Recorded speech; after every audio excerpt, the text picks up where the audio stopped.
A ver, ¿nos podemos imaginar por un momento un mundo donde nuestro destino está sellado, pero sellado desde que nacemos? Un sistema que parece que va a durar para siempre, que es imposible de cambiar. Bueno, pues durante siglos así fue Europa. Pero de repente, una sola idea lo puso todo patas arriba. Vamos a ver juntos cómo fue esa caída tan brutal del antiguo régimen. Mirad, esta caricatura, que es de 1789, lo clava. De verdad, es la esencia del problema. Vemos a un campesino, que es el símbolo del llamado Tercer Estado, y está literalmente cargando a sus espaldas a un cura y a un noble. Y es que esa era la realidad, sin filtros. La inmensa mayoría de la gente, sosteniendo a unos pocos, a una élite que vivía de lujo. Y así es como estaba montado el chiringuito. En lo más alto de todo, el rey. Justo por debajo, la nobleza y el clero, o sea, los privilegiados. Y abajo del todo, aguantando todo el peso, una masa enorme de gente, el Tercer Estado. Ahí estaban todos, campesinos, artesanos, la burguesía, vamos, los no privilegiados. Toda tu vida, tus derechos, tus obligaciones, todo, absolutamente todo, dependía de una cosa: dónde habías nacido, y punto. Bueno, pues todo este sistema, que parecía que no se podía mover ni un milímetro, tenía un nombre: el antiguo régimen. Era, digamos, el orden social y político que venía arrastrándose desde la Edad Media, y se aguantaba básicamente sobre tres pilares que vamos a ver ahora mismo. Y ojo, que si miramos los números, es que alucinas. El Tercer Estado era el 90% de la población. El 90%. Y lo increíble es que este mogollón de gente pagaba casi todos los impuestos. Pero de poder político, nada de nada. Cero. Mientras tanto, ¿qué pasaba con el otro 10%, la nobleza y el clero? Pues que vivían sin pagar un duro de impuestos y lo controlaban prácticamente todo. La riqueza, las tierras, todo. O sea, resumiendo, para que quede claro, tres pilares que sostenían este mundo. 1, una sociedad donde importaba más tu apellido que lo que valías. 2, una monarquía donde el rey hacía lo que le daba la gana porque en teoría solo le rendía cuentas a Dios. Y 3, una economía donde la mayoría se dejaba la piel trabajando tierras que no eran suyas, pagando sin parar. Pero este mundo, que parecía tallado en piedra, que parecía eterno, estaba a punto de temblar hasta los cimientos. Y no por un ejército ni por una guerra, no, por algo mucho, mucho más potente, una idea. Y así es como entramos en la era de la Ilustración. Y todo empezó con una pregunta. Una pregunta que hoy nos parece normal, pero que en esa época era dinamita pura. ¿Y si tu sitio en el mundo no estuviera ya decidido? ¿Y si se pudiera cambiar? Usando la cabeza, usando la razón. Vamos, la idea era, oye, ¿y si todo esto quedamos por sentado? ¿Y si no es ni natural ni cosa de Dios? ¿Y si podemos pensar por nosotros mismos para crear algo mejor? A todo este meneo intelectual se le llamó la Ilustración. Ojo, también el siglo de las luces. Y el nombre no es casualidad, ¿eh? La idea era esa: iluminar a la gente con la luz de la razón. Se atrevió a poner en duda todo lo sagrado, los dogmas de la Iglesia, el poder absoluto de los reyes, los privilegios por nacer en una familia u otra. ¿Y a cambio qué proponía? Pues cosas como el conocimiento, la libertad y que la gente pudiera buscar su propia felicidad.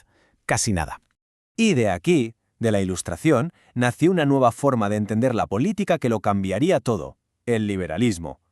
Filósofos como Locke, Montesquieu, Rousseau empezaron a soltar ideas que eran una auténtica bomba, cosas como que todos, por el hecho de nacer, tenemos derechos fundamentales, que la ley tiene que ser la misma para un duque que para un panadero, que el poder hay que dividirlo para que nadie abuse, y la más gorda de todas, la idea que lo hizo explotar todo, que el poder no viene de Dios, sino del pueblo.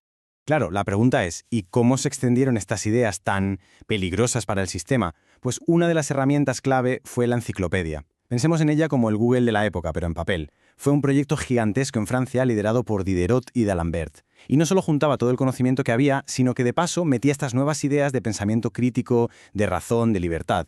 ¿Y esto a quién le llegó? Pues sobre todo a la burguesía, que era una clase con pasta, con estudios, pero sin poder político. Y claro, les encantó la música. Pero todo esto no se quedó en los salones y en los libros. ¿Qué va? Cruzó el Atlántico y allí un grupo de colonias se atrevió a llevarlo a la práctica. Y ahí se abrió la primera grieta de verdad en el muro del antiguo régimen. Y el proceso fue bastante directo, la verdad. Los colonos que vivían en América, que eran súbditos británicos, estaban hartos. Les subían los impuestos, pero no les dejaban tener ni voz ni voto en el Parlamento de Londres. Así que pasaron de la protesta, con cosas tan famosas como el motín del té, a la rebelión total. Y con todas estas ideas de la Ilustración frescas en la cabeza, ¿qué hicieron? Pues declararon su independencia y se liaron a tiros para conseguirla. Y en su partida de nacimiento, por así decirlo, en la Declaración de Independencia, lo dejaron por escrito negro sobre blanco. Escuchad esto. Sostenemos como evidentes estas verdades, que todos los hombres son creados iguales, que son dotados por su creador de ciertos derechos inalienables, que entre estos están la vida, la libertad y la búsqueda de la felicidad. Esto es la ilustración hecha política. Era la primera vez que un país nacía diciendo que el gobierno está para proteger los derechos de la gente, no al revés. Imaginaos el bombazo que fue esto en Europa. Vale, si lo de América fue la primera grieta, lo de Francia fue el terremoto, el que lo tiró todo abajo. Y no en una colonia lejana, no, en el mismísimo corazón del antiguo régimen. Aquí es donde el viejo mundo iba a colapsar de la forma más bestia y espectacular posible. Y la chispa que prendió la mecha, como casi siempre, fue el dinero. Francia estaba en la bancarrota más absoluta. El rey Luis XVI no tenía un duro. Las arcas vacías. La única solución que tenía sentido era que los que más tenían, o sea, los nobles y el clero, pues que pagaran impuestos como todo el mundo. ¿Y qué respondieron ellos? Pues que ni hablar. Se negaron el redondo. No iban a renunciar a su mayor privilegio, el de no pagar. Así que, con ese bloqueo, los representantes del tercer estado dijeron «hasta aquí». Tomaron una decisión que lo cambió todo. Se autoproclamaron Asamblea Nacional, es decir, los únicos y verdaderos representantes de toda la nación. Se encerraron en una sala, una cancha de juego de pelota, y allí juraron que no se moverían hasta que Francia tuviera una constitución. Eso era ni más ni menos que plantarle cara directamente al poder absoluto del rey. Lo que vino después fue un lío tremendo y muy largo. Primero, intentaron una cosa intermedia, una monarquía constitucional. Pero el rey intentó escaparse, estalló la guerra y todo se fue de madre. La cosa se radicalizó, se proclamó la República y llegó la fase más sangrienta, la que conocemos como el terror. Y al final, un gobierno más moderado intentó calmar las aguas, pero con poco éxito, la verdad.